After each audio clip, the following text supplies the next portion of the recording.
কিন্তু হঠাৎ দেখিলোঁ যোৱাকালি শৃংখল চলিহা ডাঙৰীয়াই নিজে গাত পাতি আমাক ব্যক্তিগতভাৱে আক্ৰমণ কৰিছে। তেওঁ কৈছে যে কৃষক মুক্তি সংগ্ৰাম সমিতিৰ এটাও আন্দোলন আজিলৈকে সফল হোৱা নাই।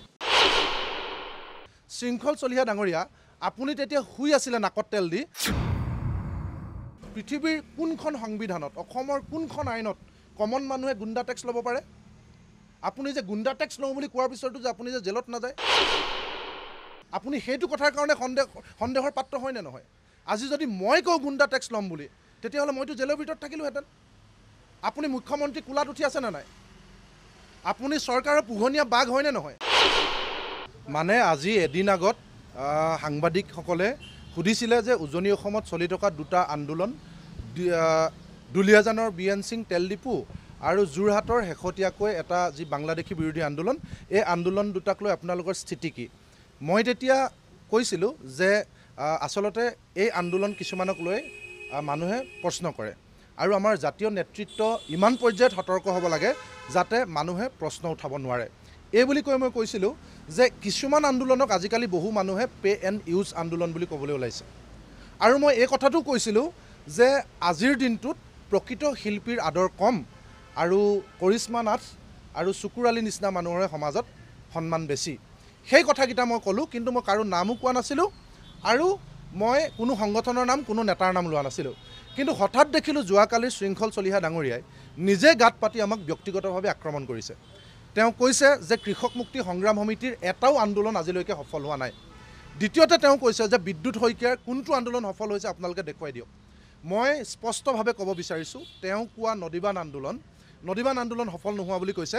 যে আপোনালোক সকলোৱে জানে যে নদীবান্ধৰ বিৰুদ্ধে আমি প্ৰতিৰোধ সংগ্ৰাম কৰিছিলোঁ। কেৱল ৰাজপথ নহয়, আমি স্থলপথ বন্ধ কৰি ট্ৰাক ঘূৰাই পঠাইছিলোঁ, আমি নদীপথ বন্ধ কৰি নাৱেৰে অনা সামগ্ৰী ঘূৰাই পঠাইছিলোঁ, যাৰ কাৰণে সেই সময়ৰ সৰ্বশক্তিমান কংগ্ৰেছ চৰকাৰে 2011 চনৰ 16 ডিচেম্বৰত নদীবান্ধৰ কাম বন্ধ কৰি দিছিলে।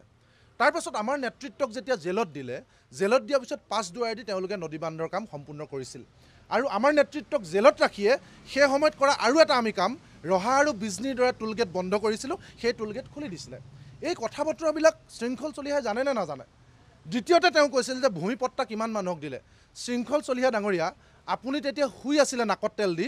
তেতিয়া 2001 চনৰ পৰা কৃষক মুক্তি সংগ্ৰাম সমিতিয়ে দৈয়াং টেঙানীৰ পৰা আন্দোলন আৰম্ভ কৰিছিলে আৰু সেই আন্দোলনৰ ওচৰত সেৱ মানে বন অধিনিয়ম আইন 2005ৰ জৰিয়তে আমাৰ থলুৱা লোকক, জনজাতীয় লোকক আমি অসমৰ বিভিন্ন প্ৰান্তত মাটিৰ পট্টা উলিয়াই দিবলৈ সক্ষম হৈছিলোঁ। প্ৰথমবাৰৰ কাৰণে কৃষক মুক্তি আন্দোলনৰ ওপৰত ভিত্তি কৰি আমি চাহ বাগিচাৰ লোকক, টুকুলাই, চিনামৰা, জগদুৱাৰ চাহ বাগিচাৰ লোকক, চাহ শ্ৰমিকক মাটিৰ অধিকাৰ তুলি দিছিলোঁ। আৰু কিমান কম, APSC আন্দোলন আপোনালোক সকলোৱে জানে। আমাৰ আন্দোলনৰ কাৰণে ৰাকেশ পাল আজি জেলত আছে। আপোনালোক সকলোৱে জানে যে আমাৰ আন্দোলনৰ ফলত আজি বিজেপি চৰকাৰে ধান কিনিবৰ কাৰণে বাধ্য হৈছে, ধান ক্ৰয় কৰিবৰ কাৰণে সেইটো আমাৰ ডিমাণ্ড আছিলে। আৰু জাতীয় অৰ্থনীতিৰ কথা, তেওঁলোকৰ নিচিনাকৈ আমি চান্দা তুলি নচলোঁ। আমাৰ জাতীয় অৰ্থনীতিৰ এক্সাম্পল অৰ্কিড পাৰ্ক কাজিৰঙাত গৈ এবাৰ চাই আহিব। আমাৰ সংগঠনৰ নেতা ধেমাজি জিলাৰ সভাপতি ভৱেন হালৈয়ে আজিৰ দিনটোত ভূটানৰ লগত 1 কোটি টকা জলকীয়া দিবৰ কাৰণে তেওঁ এগ্ৰিমেণ্ট কৰিছে, ভূটানৰ লগত।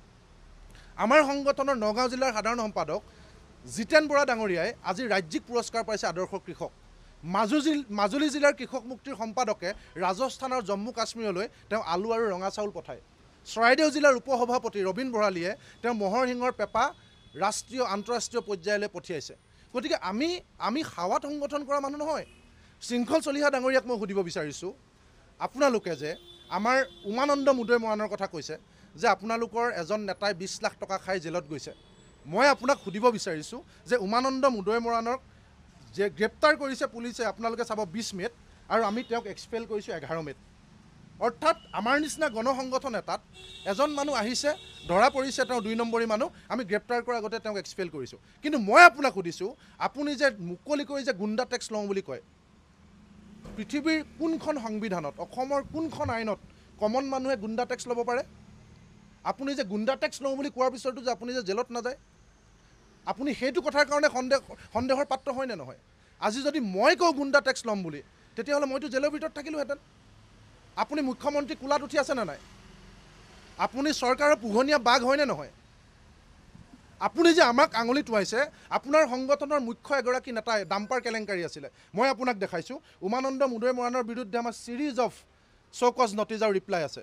আমি চৌকছ দিছোঁ, ৰিপ্লাইত সন্তুষ্ট হোৱা নাই, এক্সপেল কৰিছোঁ। কিন্তু আপোনালোকৰ সেই ডাম্পাৰ কেলেংকাৰী নেতাজনৰ বিৰুদ্ধে এখন চৌকছ আপুনি দেখুৱাওকচোন। কাক লেকচাৰ মাৰিবলৈ আহিছে? আপোনালোকৰ জাতীয়তাবাদ কি যে 5জন নাপিত মানুহক ধৰি আনি 5টা থাপৰ মাৰিব লাগে, কাম কৰি খোৱা মানুহ।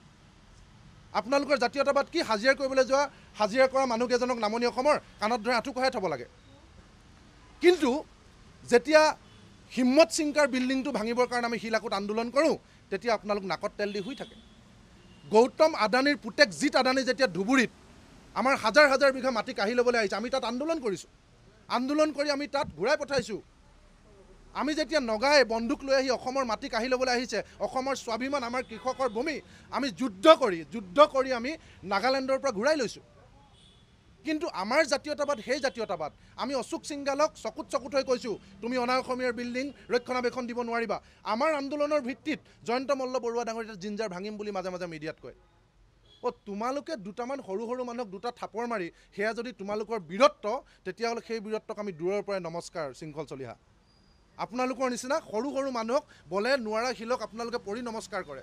আপোনালোকৰ জাতীয়তাবাদ সাধাৰণ মানুহক চৰ মাৰোঁতে শেষ। আপুনি কাক প্ৰশ্ন কৰিবলৈ আহিছে?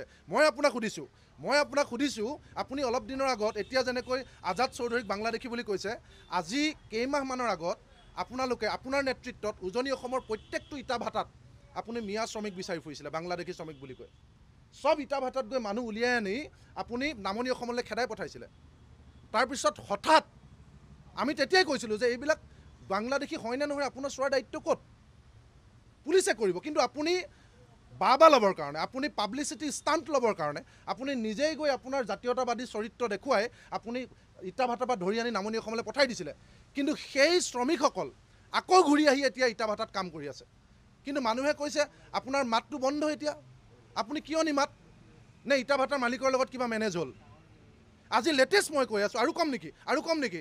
যোৰহাটত আজাদ চৌধুৰীৰ নাম লওঁতে পৰহি দিনা আপুনি আৰু এজন মানুহৰ নাম লৈছিলে, ৰঞ্জিত শইকীয়া। সাংঘাতিক ধৰণে কৰাপ্টেড যোৰহাট পৌৰসভাৰ এগৰাকী মেম্বাৰ, ৱাৰ্ড মেম্বাৰ। তেওঁ চাৰ্টিফিকেট জালিয়াতি কৰি তেওঁ শপতনামা দাখিল কৰি ৱাৰ্ড মেম্বাৰ হৈছে, অভিযোগ। আজি 2টা দিন ধৰি, আজি আৰু কালি হঠাৎ কিয় ৰঞ্জিত শইকীয়াৰ নাম নোলোৱা হ'ল? মানুহেতো কৈ আছে ডাঙৰ হোটেল এখনত বহি কিবা কথা পাতিলে, তাৰপিছত এতিয়া কেৱল আজাদ চৌধুৰীৰ কথা কয়, ৰঞ্জিত শইকীয়াৰ কথা নকয়। আৰু কম নেকি? চিনামৰা থানাৰ ভিতৰত কি হৈছিলে কম নেকি? গতিকে মুখ খোলাই নল'ব। আপোনালোকৰ নিচিনা পে এণ্ড ইউজ আন্দোলন কৰা মানুহ আমি নহয়। আমাৰ আন্দোলনৰ হিচাপ দিম। আপুনি বাৰে বাৰে আমাক টাৰ্গেট কৰিছে। মই আপোনাক কৈছোঁ, স্মাৰ্ট মিটাৰ আন্দোলনত আদানী লিখি থোৱা স্মাৰ্ট মিটাৰ, আদানী ADNI লিখি থোৱা স্মাৰ্ট মিটাৰ খুলি আনি দলিয়াই আমি APSLৰ কাৰ্যালয়ৰ ভিতৰত দিছোঁ। আপুনি ক'ত হৈ আছিলে? আদানী লিখা স্মাৰ্ট মিটাৰ আদানীৰ বিৰুদ্ধে কিবা কৈছে? গতিকে মোৰ এটা স্পষ্ট কথা যে এই ধৰণৰ ভণ্ডামি বেলেগৰ লগত কৰিব, কৃষক মুক্তিৰ লগত এই ধৰণৰ ভণ্ডামি আপুনি নকৰিব।